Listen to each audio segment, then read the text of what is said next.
কেন তড়িঘড়ি দাহ করা হলো আরজিকর মেডিকেলে নিহত নির্যাতিতাকে? দ্বিতীয়বার ময়নাতদন্তের জন্য দেহ কেন রাখা হলো না আরজিকর মেডিকেলের অত্যাধুনিক মর্গে? এত তাড়া কেন ছিল? তথ্য প্রমাণ লোপাট করতে হবে, প্রশ্ন তুললেন আরজিকর মেডিকেলের ফরেনসিক বিভাগের প্রাক্তন head clerk Tarak Chattopadhyay.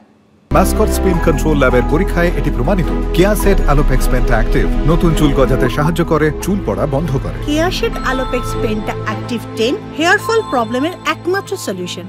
Postmortem report তো এখন পাবলিক হয়ে গেছে। যে ইন্টারনাল এবং এক্সটার্নাল ইনজিউরি আছে, যে সিমেন্ট পাওয়া গেছে যতটা পরিমাণ, হ্যাঁ, এবং ওইটা তার মানে সে সুইসাইড করলো জামা কাপড় খোলা, ওটা একজনের কাজ হতে পারে? আচ্ছা, আপনি আমার একটা কথা বলুন, আমাদের তো 48টা চেম্বার আছে। আমি তো সেদিন আমি উত্তেজিত হয়ে গেছিলাম, আমাদের তো 48টা চেম্বার আছে। বলুন তো আপনি, আমাদের ওখানে রাখা যেত না বডিটাকে? সঙ্গে সঙ্গে কেন ওকে দাহ করা হলো? আমাদের চেম্বারে রাখা যেত না? আমাদের তো 4 ডিগ্রি টেম্পারেচার, বডি তো ডিকম্পোজ হতো না। কেন এত তাড়া ছিল? এভিডেন্স মুছে দিতে হবে। তার রিপোস্টমর্টেম হলেই তাকে জানা যেত। আচ্ছা, যদি না হতো ঠিক আছে, অত তাড়াহুড়োর কি ছিল? পরের দিন নর্থ বেঙ্গল অমুক তসুক স্বাস্থ্য ভবনের বড় বড় অফিসাররা ওখানে কেন চলে এলেন সকালবেলা? কি দরকার ছিল? কিছু তো একটা ব্যাপার আছে।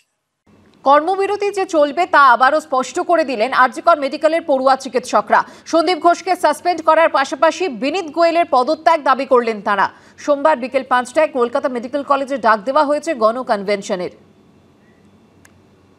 আমরাও কাজে যোগদান করতে চাইছি, কিন্তু জাস্টিস পাওয়ার প্রশ্নে যারা বাধা সৃষ্টি করছে তারা যদি সক্রিয় থাকে তাহলে কিভাবে আমরা ফিরবো?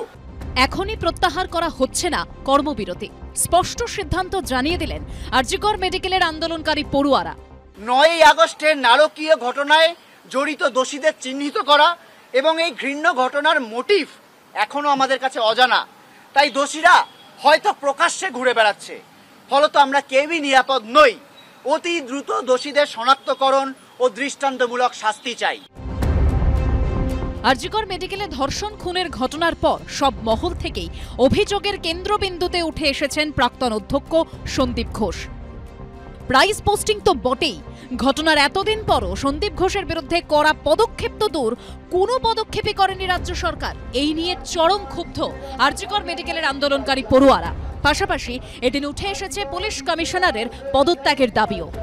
মহামান্য সুপ্রিম কোর্টের পর্যবেক্ষণ অনুযায়ী কলকাতা পুলিশ প্রশাসন সম্পূর্ণরূপে ব্যর্থ। এই ব্যর্থতার দায় নিয়ে পুলিশ কমিশনারকে পদত্যাগ করতে হবে এবং প্রয়োজনে তাকেও বিচার ও তদন্তের আওতায় আনতে হবে। আরজিকর মেডিকেল কলেজে তরুণী চিকিৎসককে খুন ও ধর্ষণের মতো ঘটনায় যখন তোলপাড় গোটা দেশ, একই সঙ্গে বিজেপি শাসিত মহারাষ্ট্র এবং অসম থেকেও কোথাও নাবালিকা পড়ুয়াকে যৌন নির্যাতন তো কোথাও গণধর্ষণের অভিযোগ উঠেছে। এই প্রেক্ষাপটে এদের নারী নির্যাতন নিয়ে মুখ খুলেছেন প্রধানমন্ত্রী। आज देश का कोई भी राज्य हो, अपनी बहनों बेटियों की पीड़ा को, उनके गुस्से को मैं समझ रहा हूं। देश के हर राजनीतिक दल से कहूंगा, हर राज्य सरकार से कहूंगा कि महिलाओं के खिलाफ अपराध अक्षम्य पाप है।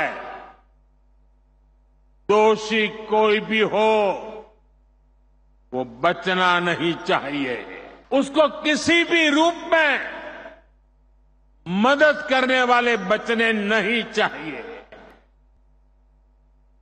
अस्पताल हो, स्कूल हो, दफ्तर हो या फिर पुलिस व्यवस्था, जिस भी स्तर पर लापरवाही होती है सबका हिसाब होना चाहिए। প্রধানমন্ত্রী নরেন্দ্র মোদীর মুখে এই জ্ঞানের কথা সাজে না। তার রাজ্য গুজরাটে বিলকিস গণধর্ষিতা, বিলকিসের মেয়েকে খুন করা হয়েছে, বাড়ির লোককে খুন করা হয়েছে, যাবজ্জীবন দিয়েছিল সুপ্রিম কোর্ট। যোগী সরকার, উন্নাও হাথরাস প্রয়াগরাজ, মধ্যপ্রদেশ বিজেপি সরকার, মহারাষ্ট্র কিছুদিন আগেই ভয়ঙ্কর ঘটনা গণধর্ষণ, উত্তরাখণ্ড, মণিপুর, সাক্ষী মালিক, সোনার মেয়েরা আমাদের কুস্তিগির, তাদের শ্লীলতাহানি করেছিল বিজেপির এমপি ব্রিজভূষণ, তাকে পাশে নিয়ে লোকসভার শেষ দিন পর্যন্ত বসেছিলেন নরেন্দ্র মোদী, তার বিরুদ্ধে কোনো আইনি ব্যবস্থা হয়নি। সেই নরেন্দ্র মোদী বড় বড় কথা বলতে আসছেন, জ্ঞান দিতে আসছেন মা বোনেদের সম্মান নিয়ে। যদি মা বোনেদের সম্মান সুরক্ষিত থাকে তাহলে সেটা পশ্চিমবঙ্গেই আছে, কোনো বিচ্ছিন্ন ঘটনা দিয়ে সেই ভাবমূর্তি নষ্ট করার চেষ্টা করবেন না। কলকাতায় এদিন আরজিকর কাণ্ডের প্রতিবাদে পথে নামে নাগরিক সমাজ।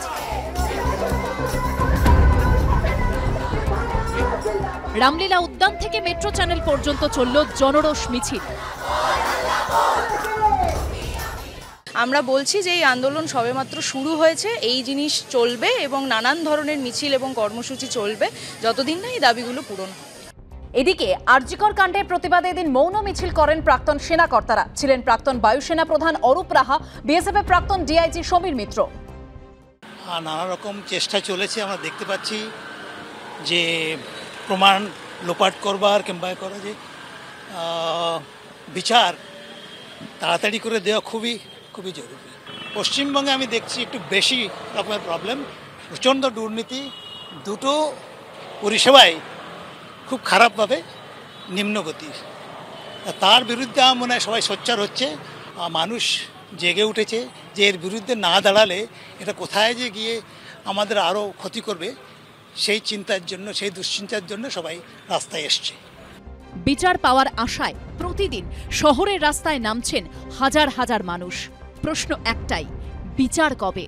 পুরুষোত্তম পণ্ডিত, শিবাশিস মৌলিক ও সৌমিত্র রায়ের রিপোর্ট, এবিপি আনন্দ।